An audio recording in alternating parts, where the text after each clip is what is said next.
Well, welcome back to the third and final session of the What and Why of Mysticism.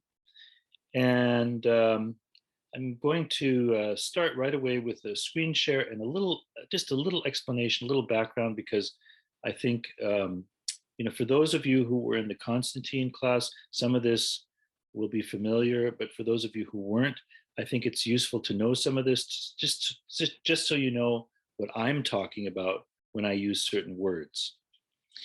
So in the most of the second session, I did the desert tradition, and then I did Aguirre of Pontus and Maximus the Confessor, and we talked about, I often, you might have heard me often saying the Eastern tradition. This is the Eastern tradition, and then when we got to Hildegard of Bingen, I was shifting over to the Western tradition, and it's I think it's just useful to know what that means and where that comes from. So the split between East and West, I mean, we could say the split between the Roman Catholic Church and the Orthodox Church, but it really is, it precedes any kind of denominational self-understanding. It goes back to a time when in the Roman Empire, there was essentially one church that was organized on a regional basis. And there were 5 patriarchs. 4 of them were in the East. They were, and I'm going to use my cursor here, there was Constantinople, Antioch, Jerusalem, Alexandria, and then one of them was in the West, Rome. And so one of the realities of the Roman Empire at this point is the dominant language in this crescent here was Greek. There was Aramaic spoken here in the interior. There was Coptic spoken here in the interior. But all through here and then along the coasts, Greek was the dominant language. And in the West, Latin had been quickly replacing the sort of barbarian languages in Gaul and in Spain and in North Africa. And so Latin was quickly becoming the kind of language. And so the split between East and West begins really as a cultural, linguistic, and political division. This is where 2/3 of the population of the Roman Empire was. It's a little bit like Canada. Here's Ontario and Quebec over here. Here's Western Canada. and so this was the junior partner. Even though the Roman Empire started here, the money and the people and the tax base was all over here. And so Constantinople was the senior capital. Rome was the junior capital. The Eastern Roman Emperor, this is starting with, at this point we have Theodosius here, the great, is the, where's my cursor? There it is the senior emperor, the junior emperor. Okay. So the most of the action with the church is happening in the East. The Council of Nicaea, the First Council of Constantinople, all these, the Council of Chalcedon, they all take place here in the East, mostly in and around Greece. There is a Council of Antioch and so on, but they're mostly in this area here. What happens is the Pope usually sends the Bishop of Rome, the Western, and nobody is the boss over anybody else. They always argue these things out with each other.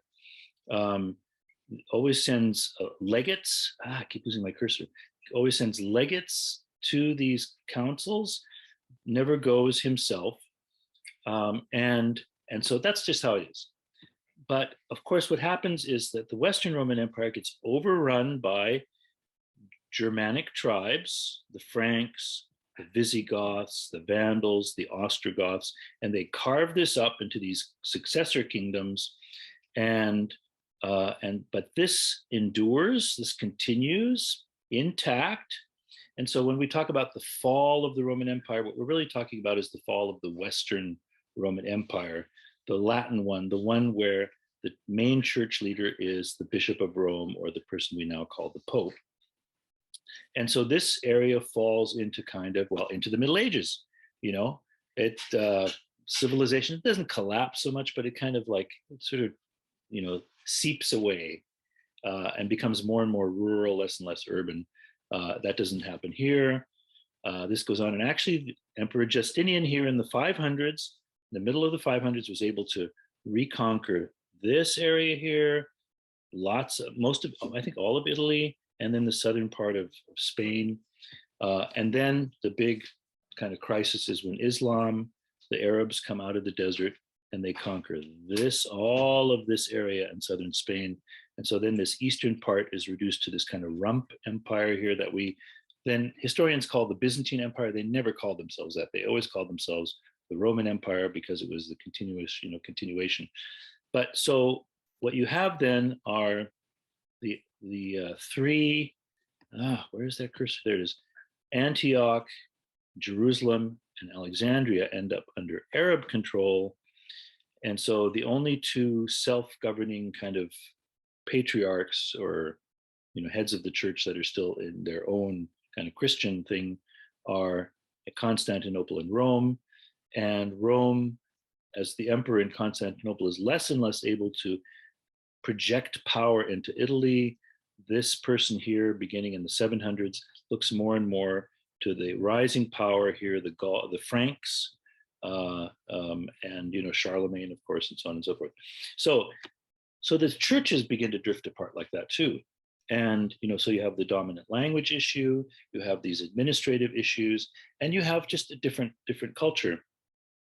So a lot of the stuff, this Christian mystical tradition begins in the East more. Egypt is really central. The Holy Land here is really central. And then, of course, this is the political capital. This is where all the money is here. And they have a certain way of doing things, and it kind of spreads to the West as sort of in a less concentrated form. But eventually the church here has to kind of redesign itself because it's operating under very, very different circumstances. And so a key figure is Benedict of Nursia, who lives at the end of the 400s, beginning of the 500s. And he takes this Eastern kind of monasticism, which is based on hermits or these kind of small groups of monks. You think of Mount Athos in Greece, that's still very much in the tradition of the Eastern monasticism. They don't have any kind of overall rules. Each monastery has its own set of rules. Benedict comes up with this sort of system, and it becomes the Pope, standardizes and says, this is our system for monasteries. If you want to start a monastery, you got to use Benedict's rules. And so that sets a whole different tone in the West. And of course, eventually the churches drift apart in other ways too. And so you get, the East and the West. And of course, the East has its own splits for different reasons that I won't get into. And the West eventually splits into, Catholic and Protestant. But that's down the road. And I always say, isn't it interesting that Protestantism started up here in an area that had never been conquered by the Romans? Interesting.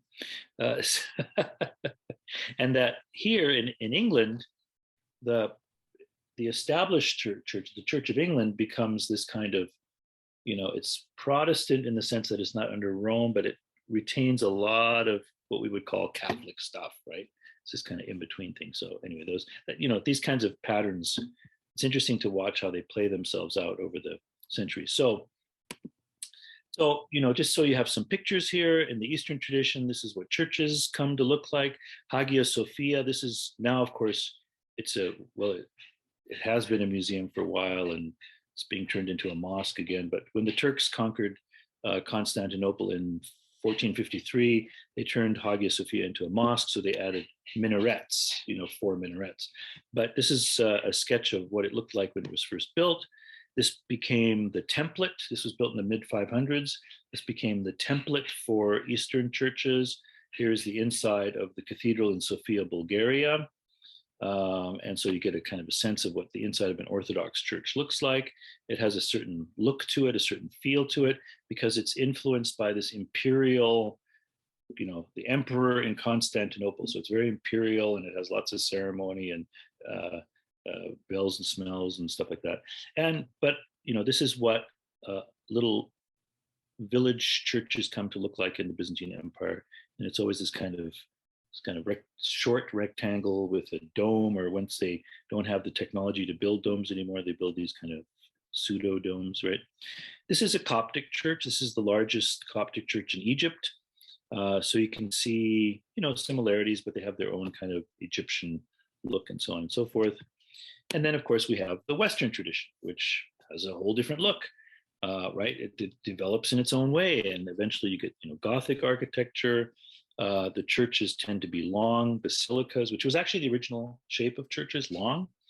The Orthodox Eastern tradition kind of shortened their churches up, but this is the original kind of thing, the basilica. And there's tall spires. This is just not really a thing until later on. It's kind of back influence on the Eastern tradition. And of course, St. Peter's in Rome, with Renaissance, a whole different look again, this kind of classical, neoclassical look, and so on and so forth. So I just want to get some pictures in there so that we have a sense of what we're talking about. So I'm going to go back now. There we go. Hildegard of Bingen. All right. So I'm going to read this, and then and just pay attention to how different this is from what we heard from the Eastern tradition. And maybe you can tell me the most notable difference from a lot of what we heard previously from the Eastern tradition. She writes, "From my early childhood, before my bones, nerves, and veins were fully strengthened, I have always seen this vision in my soul, even in the present time when I am more than 70 years old. In this vision, my soul, as God would have it, rises up high into the vault of heaven and into the changing sky and spreads itself out among different peoples, although they are far away from me in distant lands and places. And because I see them this way in my soul, I observe them in accord with the shifting of clouds and other created things. I do not hear them with my outward ears, nor do I perceive them by the thoughts of my own heart or by any combination of my five senses, but in my soul alone, while my outward eyes are open. So I have never fallen prey to ecstasy in the visions, but I see them wide awake day and night, and I am constantly fettered by sickness and often in the grip of pain so intense that it threatens to kill me, but God has sustained me until now. The light which I see thus is not spatial, but it is far, far brighter than a cloud which carries the sun. I can measure neither height nor length nor breadth in it, and I call it the reflection of the living light. And as the sun, the moon, and the stars appear in water, so writings, sermons, virtues, and certain human actions take form for me and gleam." So that's from a letter that she wrote to Guibert of Gembloux. So Hildegard of Bingen was an abbess. She was the abbess, the head of the convent in Bingen, Germany, in the Rhineland. Very prosperous, wealthy part of Germany. There's a very prosperous, wealthy convent, and wrote many things, and liturgical pieces, and did visual art, and so on and so forth. But does anyone want to take a stab at what the most notable difference is from the Eastern tradition?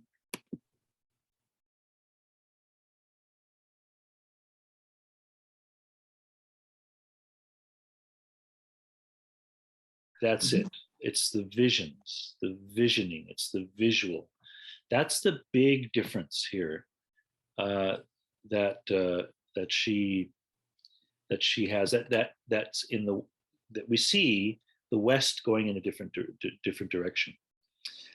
In the East, there's always this sense of kind of sparseness, even though they decorate their halls with icons and colors, and they have incense and all this kind of stuff.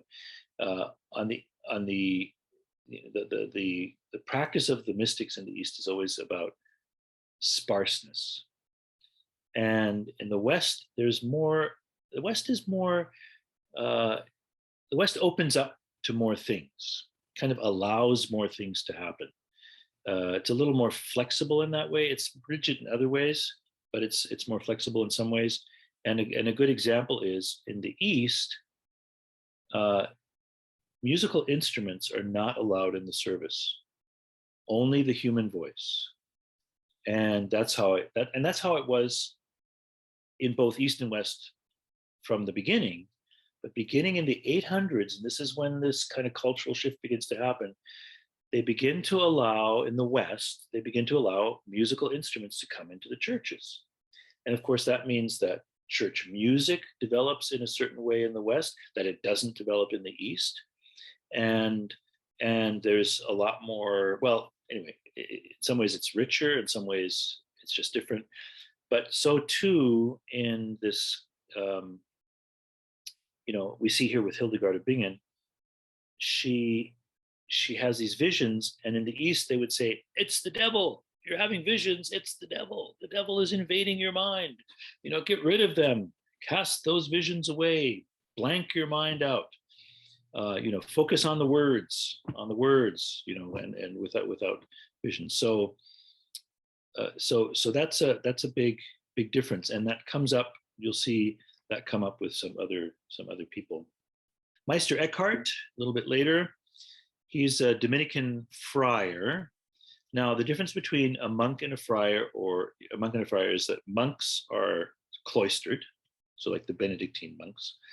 The Dominicans, order of friars, were their job was actually to go out and preach and teach and so on and so forth. So this was part of the reforms of this kind of high part of the Middle Ages. So this is from his Talks of Instruction. The most powerful form of prayer, and the one which can virtually gain all things and which is the worthiest of all, is that which flows from a free mind. The freer the mind, the more powerful and worthy, the more useful, praiseworthy, and perfect the prayer and the work become. A free mind can achieve all things. A free mind is one which is untroubled and unfettered by anything, which has not bound its best part to any particular manner of being or devotion, and which does not seek its own interest in anything, but is always immersed in God's will.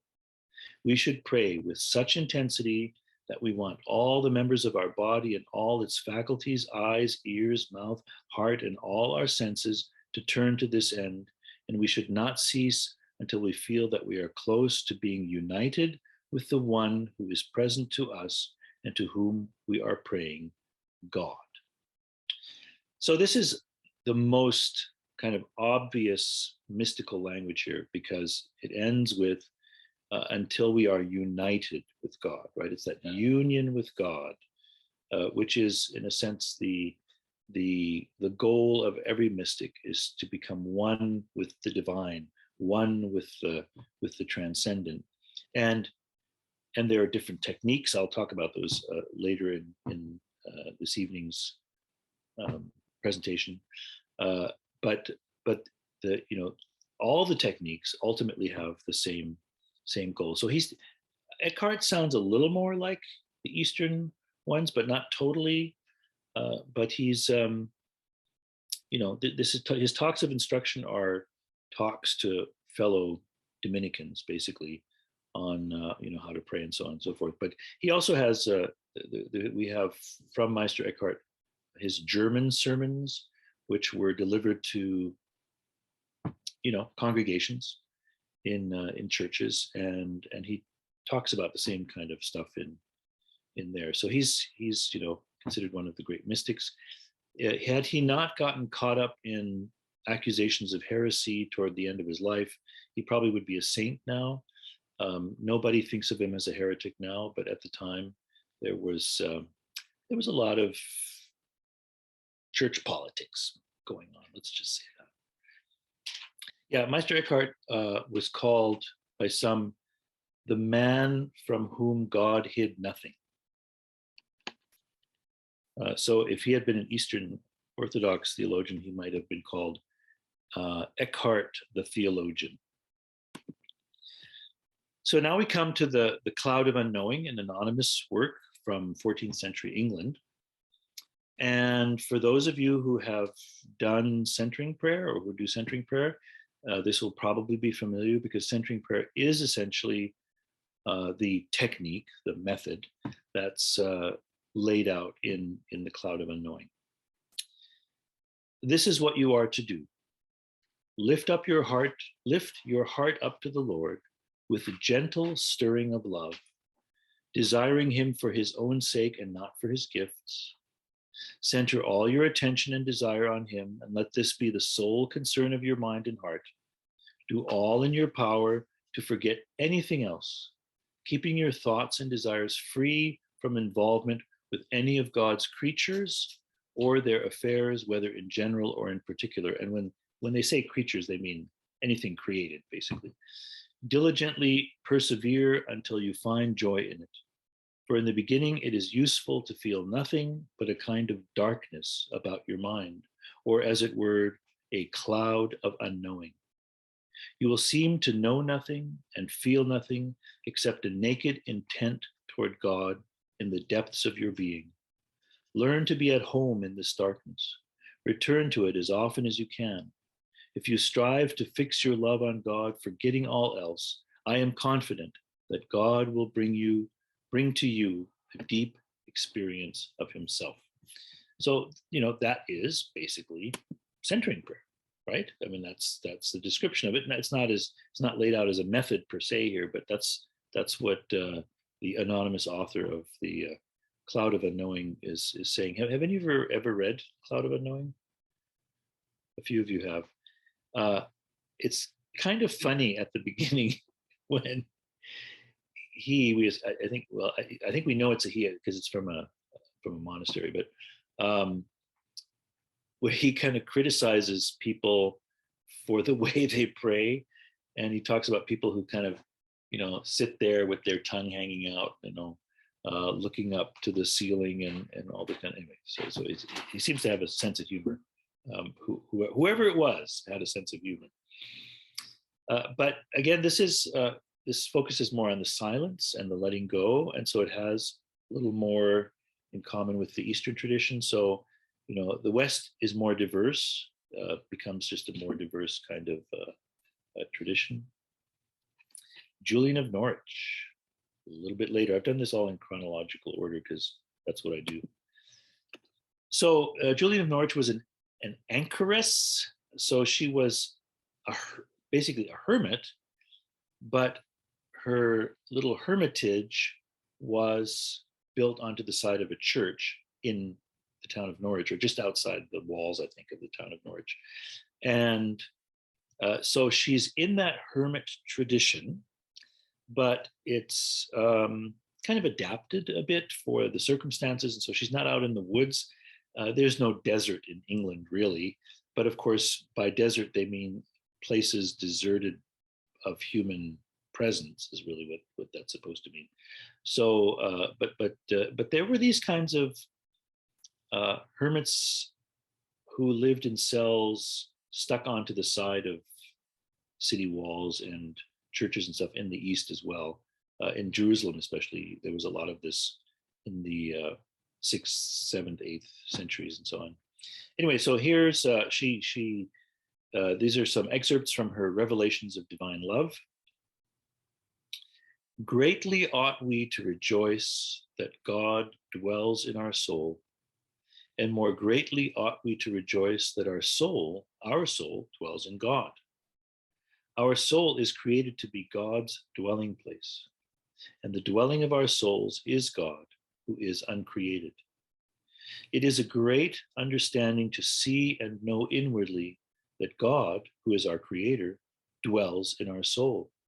And it is a far greater understanding to see and know inwardly that our soul, which is created, dwells in God in substance, of which substance, though God, we are what we are.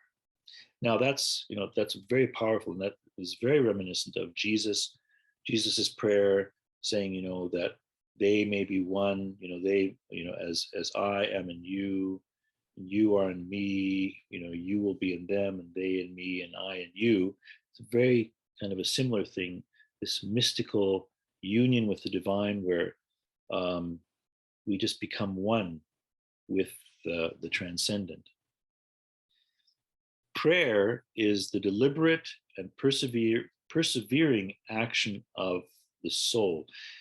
I think it's really useful. The word prayer gets used a lot, and because prayer for many of us as we were growing up was all about words, and reciting certain things. It's important to think of prayer in a broader sense. It's any kind of intentional reaching out to God, to the transcendent, to the spiritual. Any of that is prayer. Prayer is the deliberate and persevering action of the soul. It is true and enduring and full of grace. Prayer fastens the soul to God and makes it one with God's will. And so you could apply this with centering prayer, for example. And of course, this is her famous words of comfort. All shall be well, and all shall be well, and all manner of thing shall be well. And I think when you immerse yourself in this kind of prayer, contemplative prayer, mystical prayer, ultimately you come to this kind of place of peace, right? I mean, I think that's why people are drawn to this, because we get all churned up in ourselves about all kinds of things like the news. Like, I'm obsessed with the war in Ukraine for all kinds of reasons I'm not going to get into now. And I can just go into such a funk as I, watch the reports and listen to the propaganda coming out of the Kremlin and all this kind of stuff. And I just get all twisted in a knot. And then you say, why am I doing this? I mean, I want to be supportive, of course, and so on and so forth. But then there is this alternative. There is this place to come to, let go of all that. And the power of centering prayer is, all those thoughts can go by there, and you just let them go by, and you don't engage in them. You don't engage them emotionally, right? And Evagrius of Pontus talked a little bit about that too. So peace, inner peace. Here it is. All right. Oh, any questions about? I don't know that much about Julian of Norwich, just kind of rough sketch. Actually, very little is known about her life. To be fair, we actually don't know that much about her. We mostly know her writings, and then there's this little tiny details about her life.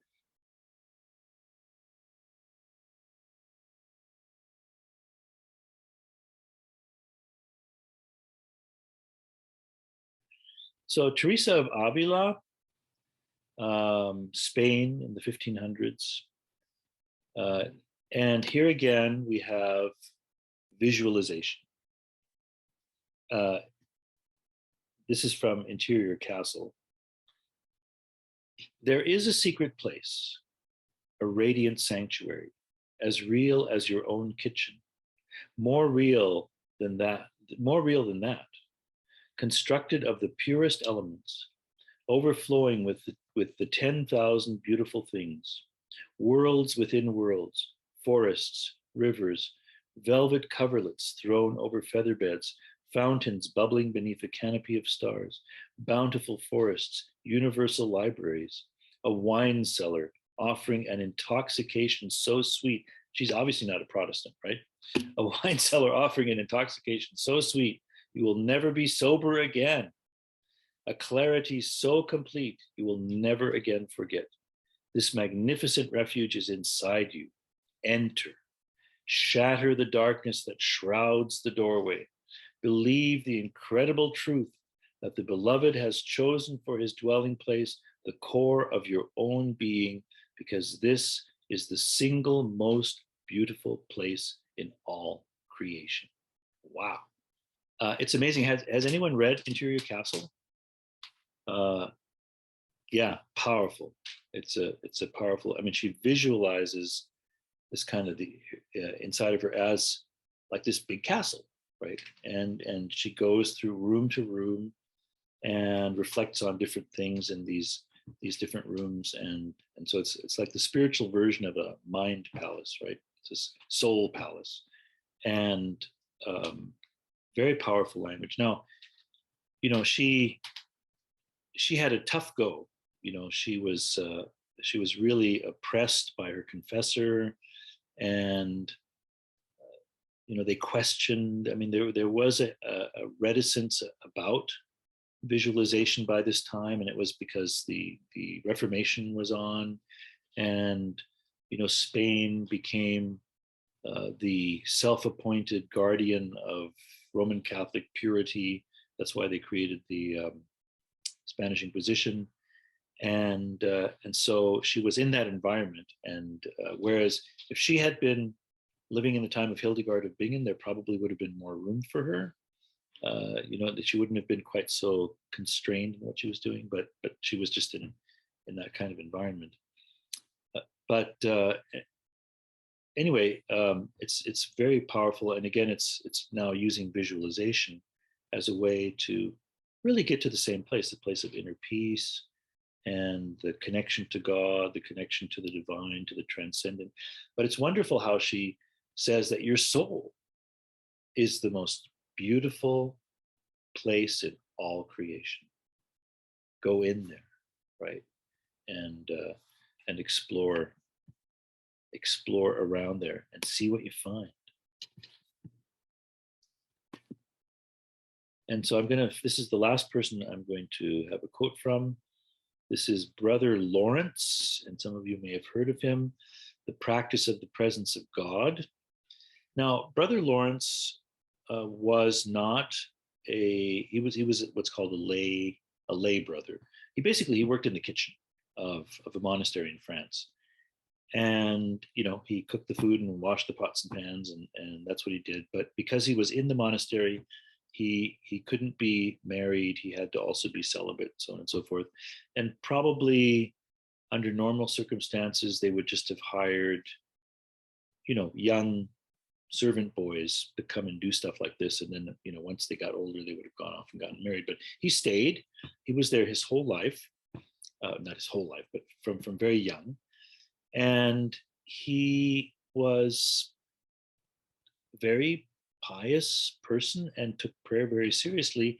And so the practice of the presence of God is actually a series of interviews that a friend of his, Joseph de Beaufort, does, where he just asks, it's like in a magazine, right? He asks Brother Lawrence, well, how do you do this? And how do you do that? And how do you respond to this?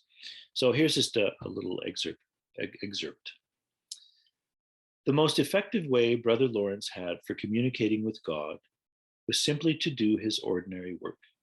He did this obediently out of pure love for God, purifying it as much as humanly possible. He believed it was a serious mistake to think of our prayer time as being different from any other. Our actions should unite us with God when we are involved in our daily activities, just as our prayer unites us with God in our quiet time. And so this is, a different approach. This isn't about sitting and meditating. This isn't about withdrawing from the world, or visualization, or like the Jesus prayer in the Eastern tradition, this continuous recitation of stuff. But it's almost more like a kind of what is that called? When you're just aware of what's around you. Somebody help me. Attentiveness. Attentiveness. It's like a kind of attentiveness, but it's also sort of like Tevye and the Fiddler on the Roof, where you're just always in communication with God or seeing God in whatever you're doing, and you just go about your work, you do your chores, you do your daily activities, so that, as he says, it's a mistake to think of our prayer time as being different from any other time. Every moment is a time of prayer, and that is its own powerful way of looking at things, powerful approach, powerful technique, could say. So I'm just doing a little summary here of these techniques, because that's really what they are. I mean, it's really, there's nothing magical about any of these things, except that they are ways that we can focus our attention that helps us connect to the divine, to the transcendent. And there are different ways of doing that. And I think that there are, again, versions of this in Christianity, in Judaism, in Islam, and on and on and on and on across because it's something the human being is doing. I have this hypothesis that we are one human being, and if something works in one tradition, then it should work in another tradition too, because it's the same human being doing it. What's different is the content. It's the name of the thing being addressed, or the iconography of the thing being visualized, or the system, the theological or heavenly hierarchy system, or whatever it is that's kind of in the back of the mind when this is being done. But if you just go down to the basic, the basic thing you're doing, you find these different things kind of showing up in different places. So I'll summarize again the Eastern tradition, which begins with self-denial, fasting, solitude, all-night vigils, constant prayer. And all of that is done to achieve a detached state, right? And again, you'll see a similar kind of stuff in certain schools of Buddhism and certain Hindu traditions too. This kind of hard self-denial, and it's the idea is to put you into a kind of a certain state of mind. Then there's also the close observation of one's inner impulses. This is Evagrius of Pontus. So and the tradition that he's associated with, you really kind of analyze. It's like an ancient psychology where you analyze yourself very closely, your desires, your reactions, your obsessions. And the point is to become transparent, to be completely honest with yourself, where all this is coming from. And it's to become transparent and not opaque, not to have, to discover your own hidden agendas and kind of put them out there to yourself, and, just kind of, get them out and become transparent and available to God, to the divine, to the transcendent. And then there are the continuous types of prayer. In the desert tradition, what you read about, or if you read between the lines, what they seem to be doing a lot is reciting the Psalms. And they seem to just keep reciting Psalms, reciting Psalms, reciting Psalms. I don't know if they recited them, from 1 to 150, or in the Orthodox, in the Eastern Bible, it's 151. If they did that just continuously and they just kept doing it and doing it and doing it, or if they had certain days or whatever, I don't know. I'm not sure how that was set up, but that's what they seem to do a lot. But others promote a simpler kind of prayer. And so the Jesus prayer, Lord Jesus Christ, Son of God, have mercy on me. Just repeating that is another form of that. And so, the traditions begin to come apart after Benedict of Nursia. And so with Benedict in the West, we get a much more defined kind of rule of following a regular discipline of prayer and work, right? So the Benedictine, the rule of Benedict is, ora et labora, so pray and work. And so the monks have these prayer times and worship times, and then they have work times. If you contrast that with the desert tradition, they're always kind of working on these baskets and mats and things while they pray, while they meditate, and so on and so forth. And so it's almost like they're, like if you were knitting or crocheting all the time, right? The same kind of idea. But here, it's this kind of structure. You structure the day, right? And so in the Benedictine tradition, we get the nine times of prayer through the day, and the night, the vigil time, and so on. And so Benedict takes some of these Eastern things and modifies them and adapts them and creates this system. And this becomes the template for the whole Western monastic tradition, and the mystical disciplines become kind of contained within this Benedictine container. But in there, then you have visualization, as we saw. You have prayer of release, as we saw. But we also have mantra-like prayers, like so the rosary evolves in the West and takes different forms. And there is later on the Jesus prayer kind of drifts over as well, or there are sort of versions of that. So any questions, any comments, observations?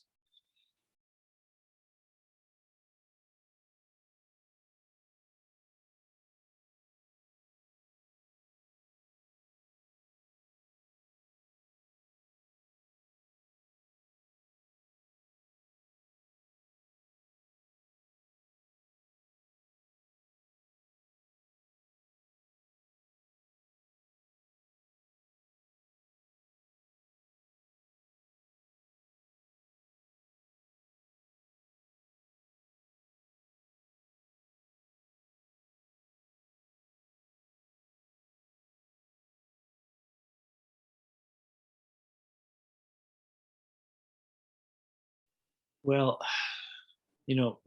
mysticism in a way is liberation from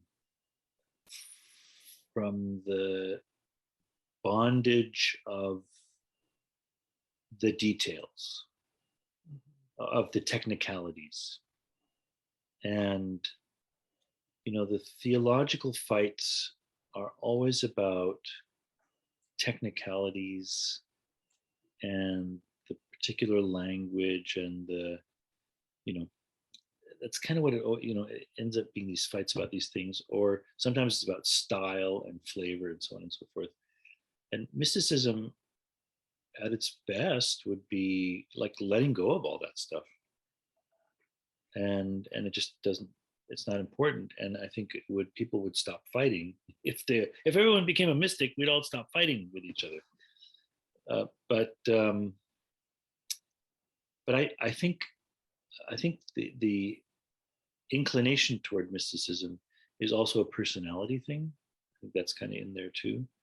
And and it would be much harder for someone who is very extroverted and needs lots of people around, lots of noise and lots of blah, blah, blah. They would have a lot more to let go of before they could get into that space.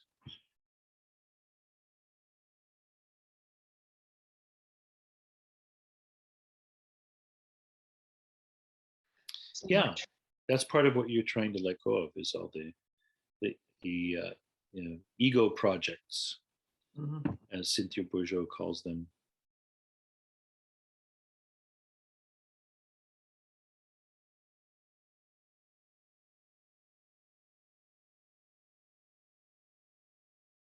Well, I guess sometimes God comes along and hits you over the head. I mean, that's what happened to him, uh, and um, and you can see in his letters that he struggles. He struggles with himself all the time, because on the one hand, he's a very controlling person, and he needs to control stuff. But on the other hand, he's had this vision of something that is very freeing and opening up and stuff. And so he's always in this kind of almost like fight with himself.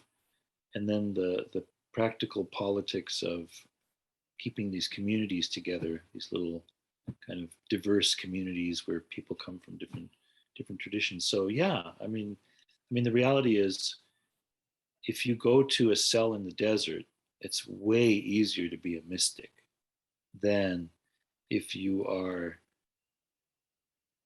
on the church council of a congregation. Yeah, and it's because there is conflict, there is disagreement, and people want different things and so on.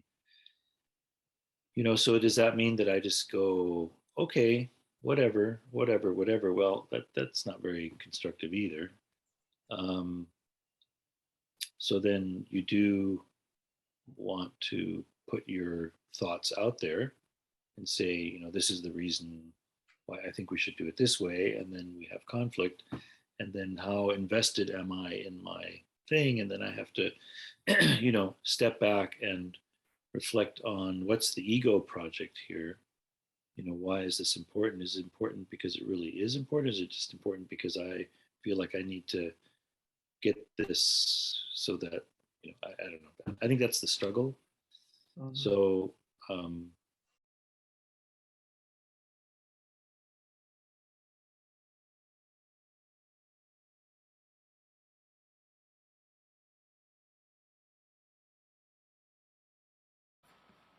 yeah, and that makes me think of the Taisei community, right? Because they, in one way, they withdrew from the world, right, and they established this essentially a monastic facility, a Protestant monastic facility, in this village in France. But on the other hand, we're always very concerned to be involved in the world and to be working for justice and compassion and so on and so forth. Yeah, yeah, that's the tension. I think that's the same with the Quakers, right? Is that making sure you don't just disappear into the silence, but you also go out and do stuff, right? And so some of the mystics that we looked at, I mean, or a lot of them, basically disappear into the cloister or into the desert or into the cell. And for the desert tradition, their kind of outreach is that they, whenever they get some money, they give it away.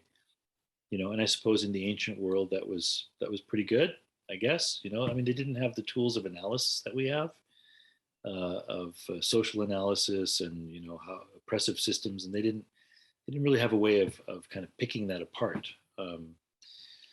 So if you think of Teresa of Avila, I mean, she's basically in a convent, and that's her life, and she's not allowed to leave. I mean, she leaves a couple of times, I think, to visit family or something, but she's basically, that's where she is, and it's all she can do. So, that's going to look one way for them, but that's not our situation. And so, just like with the Bible, you're always doing that translation thing. So, how do I take this and you know translate it into my context? What can I use? What's useful here, and what just isn't useful?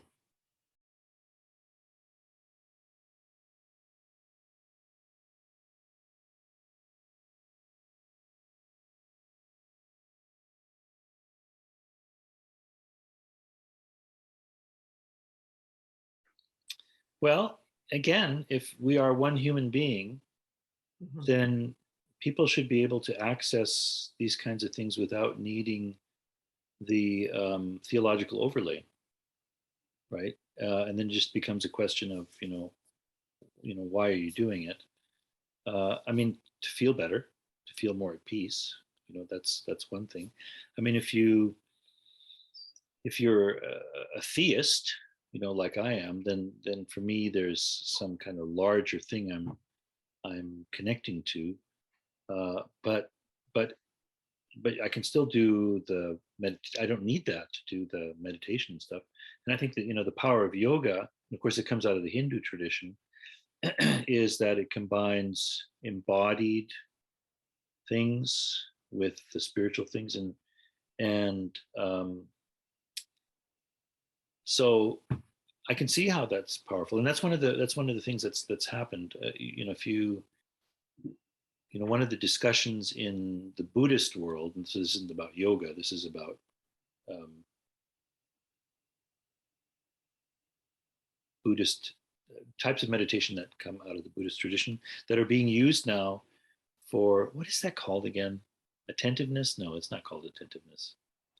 Okay, so mindfulness, which comes out of Buddhism, uh, and and so in the West, what we, in the sort of generic sense of we, have done is we've taken some of these Eastern religious traditions and we've stripped away the useful bits, and we use them as more like psychological techniques to help us feel better. But they don't have any of the. I mean, the reason you do this in Buddhism is to disappear, or to move toward nirvana. I mean, there's a whole kind of structure, theoretical structure around the point of this. It's to end the cycle of rebirth, right? So it assumes Buddhism, classic Buddhism, assumes that we come back again and again and again and again and again. And the Buddha's question was, how do we end this? Because it's just suffering. This is like one life of suffering after another. How do we end this? This is how we end it. Now, of course, in Mahayana Buddhism, it becomes more religified and so on. But so you have a debate in Buddhism about, is that a good thing or not? That the technique has been removed from the, I don't want to call it theological, but let's just call it the Buddhist structure, teaching, and it's just used as a technique to help you feel better. Is that good or bad? And then you get different responses there. I don't think there's a clear answer to that, and I think it's the same with yoga.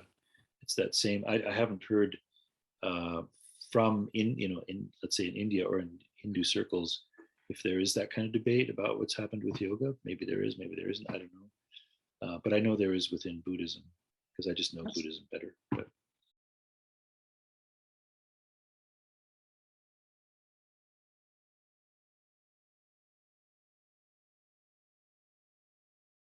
yeah, non-attachment. That's which is in both Hinduism and in Buddhism. Moksha in Hinduism and Attanata or something in Buddhism. But I mean, the basic structure in Buddhism is you have the Four Noble Truths, right? Suffering, the arising of suffering, the cessation of the arising of suffering, and the Eightfold Noble Path. And then the Eightfold Noble Path is, and I don't remember them all, but right living, right thinking, right livelihood, right speech, right action. There's 8 of them, and that's the wheel, the 8 spokes, and so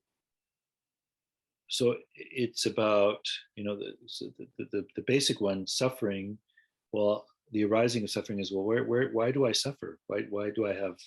So it's not suffering in the sense of, oh, all these bad things going on in the world, but why do I feel horrible when this happens to me, or I see this happening?